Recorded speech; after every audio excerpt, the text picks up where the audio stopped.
Hello people, welcome back to one more mini vlog. ఇప్పుడు మనం bread omelette ఈజీగా ఎలా చేసుకోవాలో చూద్దాం. ఫస్ట్ ఆనియన్స్ కట్ చేసుకుని, టొమాటోస్ కట్ చేసుకుని, గ్రీన్ చిల్లీస్ కట్ చేసుకుని, తర్వాత గరం మసాలా, బ్లాక్ పెప్పర్, జీలకర్ర పొడి, బ్రెడ్, ఎగ్స్ కావాలి, సాల్ట్ అండ్ కారం. ఇప్పుడు మనం స్టవ్ ఆన్ చేసుకుని ప్యాన్ పెట్టుకుని కొంచెం ప్యాన్ హీట్ అవ్వేలా చూసుకోవాలి. ఈ లోపు మనం ఏంటంటే ఎగ్స్ ఉన్నాయి కదా, వాటిని కొంచెం బౌల్లోకి తీసుకొని మనం బాగా బీట్ చేసుకోవాలి. బీట్ చేసుకున్న తర్వాత ఆల్రెడీ ప్యాన్ కొంచెం హీట్ అయింది కదా, దాంట్లో కొంచెం ఆయిల్ వేసుకొని మనం మొత్తం అంతా ప్యాన్ అంతా స్ప్రెడ్ అయ్యేలా చేసుకోవాలి. దాని తర్వాత మనం గ్రీన్ చిల్లీస్ యాడ్ చేసుకోవాలి, మరి స్పైస్ తగ్గట్టు. దాని తర్వాత అందులో ఆనియన్స్ వేసుకొని బాగా కొంచెం ఫ్రై అయ్యేటట్టు చేసుకోవాలి. ఫ్రై అయిన తర్వాత ఆ ఫ్రైలోనే మనం కొంచెం టొమాటోస్ అవి యాడ్ చేసుకొని అది కూడా బాగా ఫ్రై అవ్వాలి.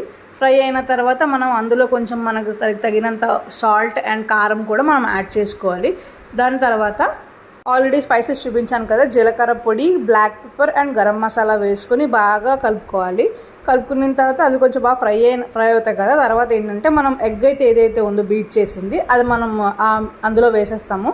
అందులో వేసిన తర్వాత మొత్తం అంతా స్ప్రెడ్ అయిన తర్వాత 2 బ్రెడ్ స్లైస్ తీసుకొని అటుపక్క ఇటుపక్క పెట్టి అండ్ అటు ఇటు కూడా అటు కూడా తిప్పి ఇటు కూడా తిప్పితే బ్రెడ్కి కూడా ఎగ్ అనేది బాగా పడుతుంది అనమాట.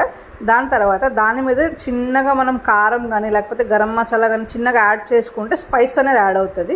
దాని తర్వాత ఒక 2 మినిట్స్ ఉండి మనం ఎగ్ని ఫ్లిప్ చేయాలి. సో నాకు వీడియో తీయడానికి ఎవరు లేరు కాబట్టి నేను ఫ్లిప్ చేసినప్పుడు వీడియో తీయలేదు. అండ్ సైడ్స్ ఏదైతే ఉందో అది బ్రెడ్ మీద పెట్టేసుకొని మనం బ్రెడ్ని హాఫ్కి ఫోల్డ్ చేసుకొని అటు ఇటు కూడా 5 సెకండ్స్ 10 సెకండ్స్ అట్లా ఫ్రై చేసుకుని ప్లేట్లో సర్వ్ చేసుకోవడమే. ట్రయాంగిల్ షేప్లో కట్ చేస్తే మనకి శాండ్విచ్లా ఉంటుంది, లేదు అలానే వదిలేస్తే మనకి బర్గర్లా ఉంటుంది. నేనైతే నా ఫుడ్ ఎంజాయ్ చేస్తున్నాను guys. Thank you for watching. Bye bye. Please subscribe.